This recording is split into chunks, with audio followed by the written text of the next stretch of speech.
What's going on, gentlemen? Welcome to another exciting edition of the He is Bham podcast. My name is Daryl Forte. He is Bham stands for Health, Education, Innovation, and Success. We're a brand based out of Birmingham, Alabama, but we truly feel a lot of our topics and information is relevant to men, not only here, but throughout the entire country and in many places apart or around the globe. So I appreciate y'all for taking time to check out the podcast. If you're ever so inclined to, please like, share, subscribe.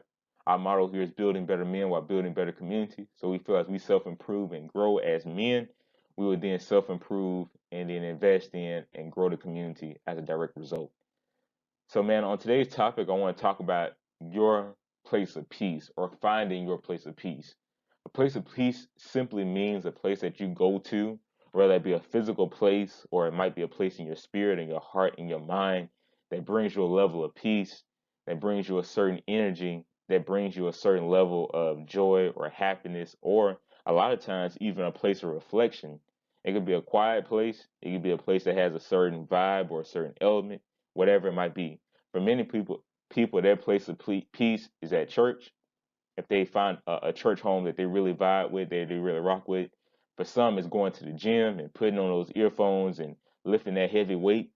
For many people, it might be, going to, I personally don't smoke, but they got like cigar lounges.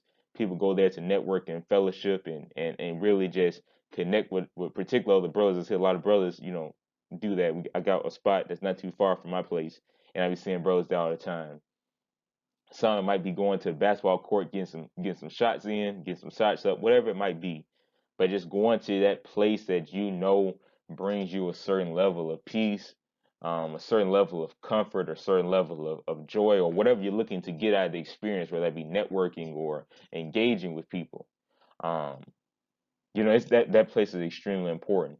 It's important to keep that place as, pure as possible. To keep it, what I mean by pure is keep it exactly the way that you know you need for it to be to bring you to certain outcomes that you need. So when I need a spiritual recharge, man, I go to a place of worship, or I go to what I call my quiet area in my place, and I pull out my Bible, or I pull out certain devotionals or motivations. One of the great books I ever read, man, was Motivational Prayers for Men by Dr. And I should know his man name. I cannot think of his name off the top of my head. I'm gonna leave the link to the book inside the description box. Um, Pastor Tony Evans. Tony Evans. And to me, man, I read that book sometime and meditate on certain prayers, and just kind of just think about life and find that place of peace. A lot of times too, man, when I really need to do something, I'll kind of concentrate. I'll go to the gym and go work out, lift some heavy weights around and kind of clear my mind some. I might go down to Railroad Park if anybody's familiar with the Birmingham area. It's a beautiful park downtown, and I'll go get a run in. I just go do something just to kind of clear my head.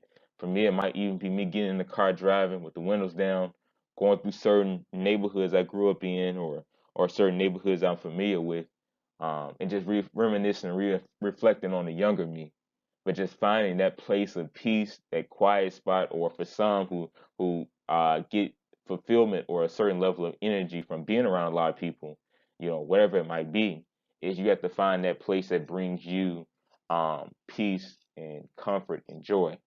But at the same time, like I said, again, the place has to stay pure. You have to have some spacing between when you visit this place from time to time. If you know it's a space that you go to when you really need it, or vice versa. If it's something that it's a continuous aspect of your life, like the gym, like a place of worship, then it's a place you need to be consistently, not once a week, but going at least 2-3 times a week, and really just falling in love, or falling or fulfilling those needs that you need in that space. So a lot of times, when we think about your place of peace, or your place of comfort, or your place of joy, or your place of happiness, or networking, it's important to find one if you don't have one. For me, it took a long time for me to find a church home that I really enjoyed.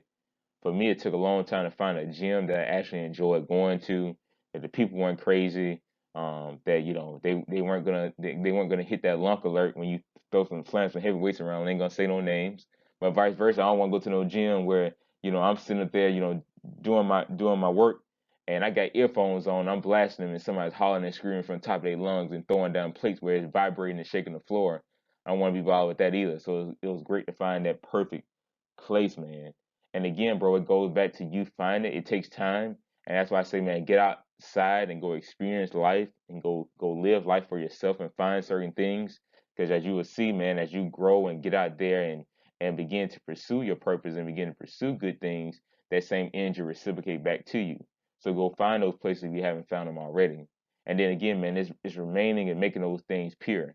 I personally, don't use social media during church, or I don't pull my phone out during church. I bring a physical Bible with me if I don't have the distraction of text going off or messages going off, and me even looking down for a split second because I don't want to take that energy off of God. Now, of course, if my phone buzzing multiple times, I'm gonna check to make sure my family good. They don't need anything, but I'm not checking social media. I see a lot of people be checking Instagram and checking everything during church service. I try to keep the place pure.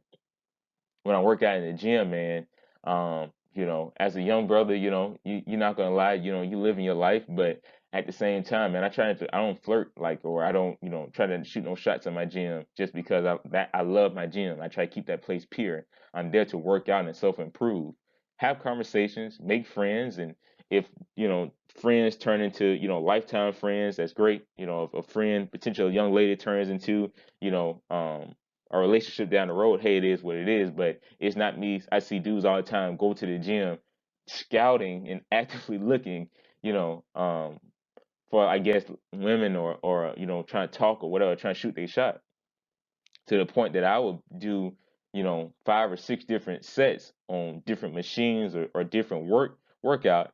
And I see they still at the front or still on the side, still, chopping it up, and or trying to whatever they inside they whatever their intentions are. They don't do a full entire workout because their focus is on other things.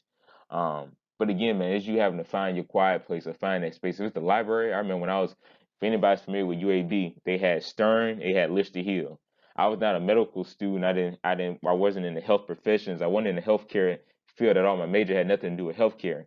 But if I knew I was going to go study, I would always go to Lister because everybody knew Stern was the hangout spot.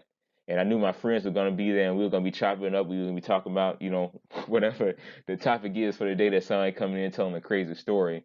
But I knew I needed that space or that moment of peace or that reflection moment or that I need to be in that space for a specific reason, which was studying and getting good grades, I went to the place that I knew was not going to be a distraction or was not going to take me away from my purpose, but was going to be a place that would foster those ideas, those narratives, those ideas, or those good outcomes and results.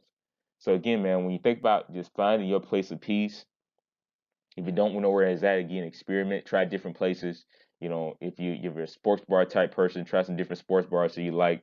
If you're new to a city, try some different gyms. If you're in post college and all your friends move away and you look for some different friend groups, try some different organizations like, like your urban leagues, like your I can't think of some different organizations like your leadership organizations. Maybe it's something related to your major. Maybe it's your young alumni association at your particular college or university. Whatever it might be. Try to find those spaces, that bring you a certain level of peace, a certain level of joy or connectivity, and keep the place pure. Keep your intentions where they need to be, and just enjoy it because a lot of times, man, things change, life change, people change, but the spaces that you're in, you can get great results out of them. But ultimately, man, I want to close with this: your place of peace, your place of joy, your place of ultimate happiness should be within yourself. A lot of times we look outwardly for inwardly needs, and a lot of times it don't work like that. You got within you yourself, your body, which is your temple. You got your mind. You got your connection to the Most High. You got within yourself everything that you need to be great.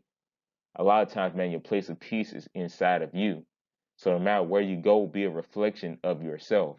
Because no matter how great a place or a space is, if you yourself are not pure, are not putting in the work, whether it be the gym and you eating right and eating cleanly and taking care of your body, getting sleep, whether it be the church and when you're outside the church, you're reading God's word, you actually following the principles that are in there. Because people don't realize that once you become a believer, you have to turn away from sin. It's not a get out of jail free card every time. Oh God, I messed up. I'm good. like they say, throw up a few Hail Marys or, say a few prayers and I'm good to go and go back to sin again. No, it's you try your best to turn away from. We're not perfect, but you try your best to turn away from those things, right? If it's a place that you go to meet and connect with people, but in the past situation you were in, you got hurt by people, you don't bring that same level of hurt. You be guarded, you be smart, but you don't bring those same negative experiences with you. You look forward to and you're open to new experiences and new opportunities. So again, you have to repair and build those things within yourself, find peace ultimately within yourself first, and then you'll see those opportunities and those places and those spaces that you go will add tremendous value to your life. So I just appreciate y'all taking some time to listen on today. That was just a quick example of finding your place of peace. If you definitely like the channel, please like, share, subscribe. Let other people know about the platform as we try to grow and build. And if you ever so inclined to, check out our website, heisbham.com, as well as check out our book, The Black Male's Guide to Self-Improvement and Community Revitalization Post-Pandemic. I appreciate y'all taking time to listen on today. I hope everybody has a great rest of their day, and hopefully I see y'all very soon.